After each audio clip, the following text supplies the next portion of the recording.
Opposing factions of Conservative MPs are meeting tonight in separate rooms, deciding if they will back Rishi Sunak's flagship Rwanda Bill when it comes in front of the Commons tomorrow. At least one of those groups says Mr Sunak should rip up the bill and start again. But instead of focusing on his rebellious backbenchers, the Prime Minister had to spend the day on the other side of London giving evidence at the COVID inquiry. With me now, our political editor, Gary Gibbon. This place is humming with menace, with plots, with meetings. It has been all day. As you said, there are some meetings, they were still going on when I came over here a few minutes ago. And there is a very strong echo, the number of Tory MPs who come up to you and say Rwanda is the new Brexit, a very strong echo of the air of menace that was around then. What are the numbers that are needed? Can we be sure of any numbers? I don't think we can, because a lot of MPs haven't exactly decided how they're going to vote tomorrow and if they're going to abstain. But we do know that Rishi Sunak could be toppled on this bill by 29 votes against, or it's 56 abstentions, or a lethal cocktail of the two. And I say lethal advisedly, because if he does lose his bill, what he has said is his central mission in government right now, it's very hard to see how he carries on for long. What a day to spend nearly all the daylight hours in a windowless room of an inquiry. Conservative MPs could crush his central mission in government tomorrow. The Prime Minister's Commons office would normally be the setting for arm-twisting meetings today. But for hours, Rishi Sunak was absent from the fight to save his Rwanda bill and perhaps his own political skin. Instead, at the COVID inquiry. I swear by the Gita. Mindful perhaps that Boris Johnson's supporters were amongst those who could threaten his majority tomorrow back in the Commons, Rishi Sunak refused to join in others' criticism of Boris Johnson's style of government. The administration is described privately as brutal and useless, or criminally incompetent, or operationally chaotic. Was any of that known to you? No, I don't think any of those comments were shared with me at the time. The fact that there was debate and that people were passionate about it and they had different points of view is I think, A, unsurprising, and B, good, because it would be worse if we were having this conversation and all the commentary was, well, there was no debate about any of this whatsoever. It was all just signed off straightforward. Someone put a piece of paper, someone checked, and that was the last we heard of it. I think that would actually be far worse, quite frankly. I've been asked to take a shorter lunch hour. Inquiry breaks were squeezed down so Rishi Sunak could get back to Westminster as soon as possible. During the lunch break, critics of the Rwanda bill back in Parliament were giving their verdicts on his legal handiwork. The bill overall provides a partial and incomplete solution. The feeling very much in the meeting is that the government will be best advised to pull the bill. I don't think that the bill is easily amendable, and really I think that the government needs to review it and maybe consider a completely new piece of legislation. There we go. Back at the inquiry, Rishi Sunak was asked if he'd brought in his Eat Out to Help Out scheme to support the hospitality industry by circumventing the government's top scientists.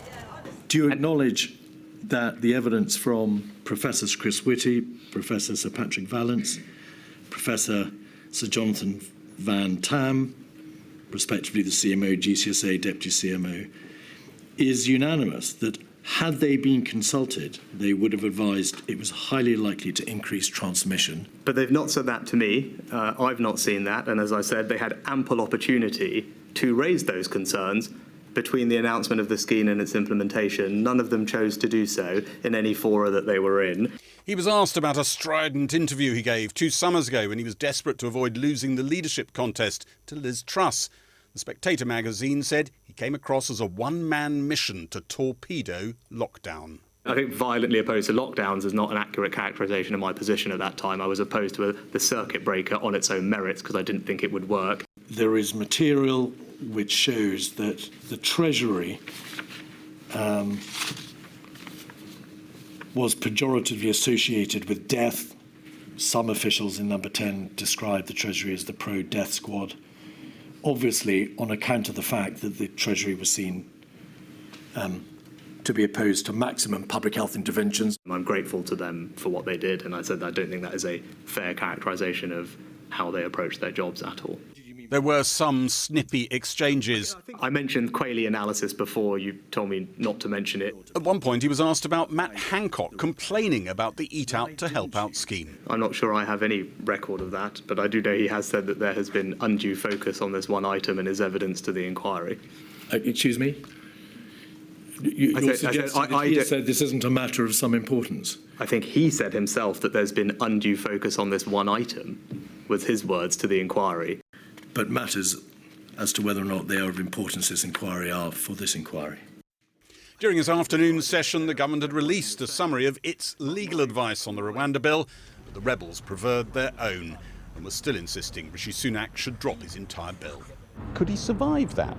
Dropping a bill central to his mission in government, do you care that much if he does survive it? No one doubts Rishi Sunak's intelligence. I'm sure he's intelligent enough to take a broad hint. If he were to adopt the sort of amendments that you have in mind, or the redrafting of the entire bill you have in mind, he'd lose probably a few members of the government and quite a few backbenchers from the other side of the party. If we don't stop the boats, he'll lose a general election. But it wouldn't get through Parliament without that support.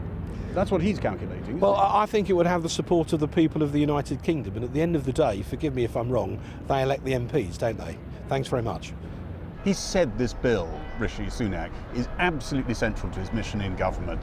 If he is defeated on that tomorrow, that could be critical. That could be fatal. Well, I think it'd be very bad for our chances of the election. I think it'd be critical for him immediately. I'm quite sure that Rishi will survive it, but I think we'll all be harmed. Not all the people who want to see him defeated on Tuesday would like him to survive it, Well, would that's not their call, is it? But that's their game, isn't it? I don't know. I think you do. You've seen enough of these. I don't know. I think you'll have to ask them under a truth drug. They do want a change of leader, some of your colleagues. Well, there may be people manoeuvring, but you know, if people start manoeuvring to be leader of the party, and in so doing they damage the party, they never make it. I appreciate it's difficult this particular week, and thank you for your help. Thank you for having me. The Prime Minister now has 24 hours to focus on saving his Rwanda Bill, a project that could rest on convincing critics. He's listening to their suggestions, even though he said his legislation was unimprovable.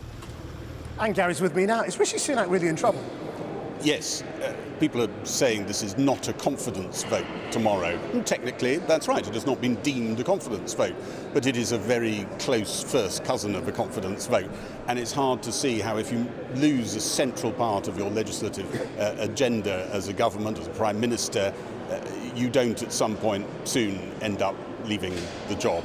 That is where we are tonight, and what is now underway and will be underway through tomorrow is trying to squeeze down the rebellion, particularly on the right. It feels like the one on the left, as we might call it, of the Conservative Party has disappeared, but some of that effort will be focused on telling people on the right, we're in listening mode. You might just get something closer to what you want as we advance with this bill, if you give a second reading. But if you give something to the right, you might well find that something else squeezes out of the tube on the left side of the party, and you're back to square one. So they're in a very dangerous situation here. Even if he won second reading, he might just be facing another defeat on third reading, Rishi Sunak, when the House votes again in the new year. He might have just bought himself some time, but right now, I think he'd settle for that. Thanks, Gary. Well, joining me now is from the One Nation group of Conservative MPs. They've just been meeting about what they're going to do, and Damien Green, the former Cabinet Office Minister, was there. Thank you for joining us. And you're going to back it, presumably? We've decided that we will vote in favour of second reading.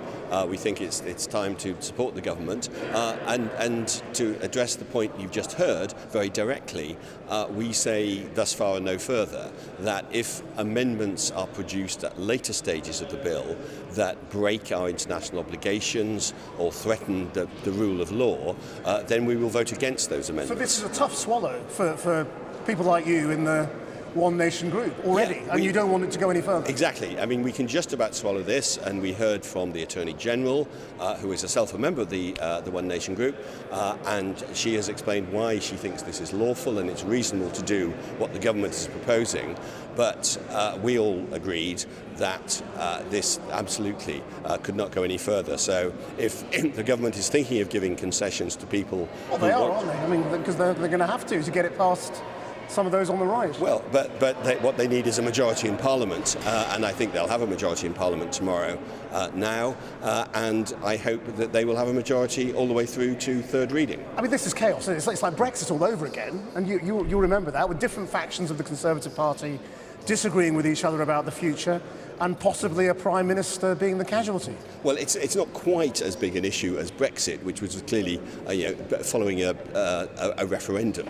So I think that it's not quite that comparison. But all sides of the party are going to have to swallow things that they may not be in their ideal world. And we have taken a pragmatic view that although we have genuine deep concerns about this, we can just about live with it. But what we can't live with is legislation that squirrels off in the wrong direction as it goes through the committee stage, and we won't have that. So when we hear people like Michael Gove saying listening mode, which is code for yes, we might amend this if you let it through tomorrow. We can talk about amendments in the future. Is he wrong, or is he just sort of misguided in thinking that would happen because you'll block it? Listening mode can mean we hear your concerns and hear why we're dealing with them and how we're dealing with them. And there have been several reports by distinguished lawyers today showing why this is legal and why going any further would not be legal. The Society of Conservative Lawyers has produced such a report. And I would hope that actually these reports by good constitutional lawyers will convince my colleagues in the European Reform Group and groups like that actually they shouldn't be trying to change it. What do you think their course is doing to the future prospects of the Conservative Party? Well, I think it's clearly better for the Conservative Party if a Conservative government can get its legislation through on major issues, and we in the One Nation group will be supporting them to do that tomorrow night, and I would urge all my colleagues to do the same. And if there are people, we know there are people in that group who are thinking, well, what about Suella as Prime Minister, or Boris Johnson back, or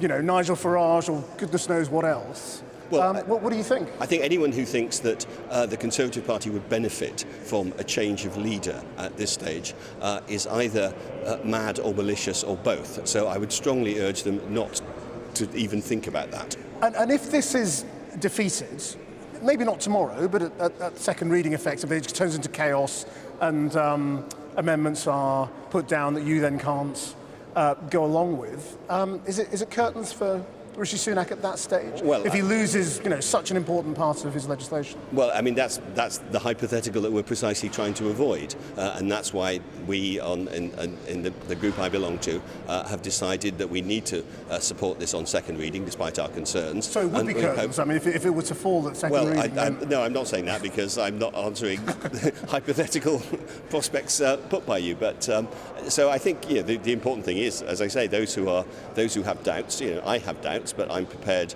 to swallow them to support the Prime Minister, and I hope others will as well. I mean, people will be watching this thinking, what on earth is going on that suddenly out of nowhere we're talking about the end of Rishi Sunak as a real possibility? That MPs are talking about that. Yeah, well, it's just bizarre. Some MPs are anonymously, and I think it is perfectly possible if you meet any two MPs who will say something anonymously, then it is possible for journalists to write stories giving the impression that these are dozens of people saying that. I think these stories are frankly a bit overblown.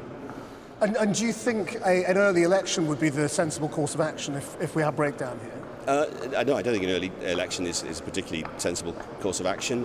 I have been saying for a long time that I think the election will be next autumn, and I see no reason to change that opinion. Damien Green, thank you very much indeed for joining us.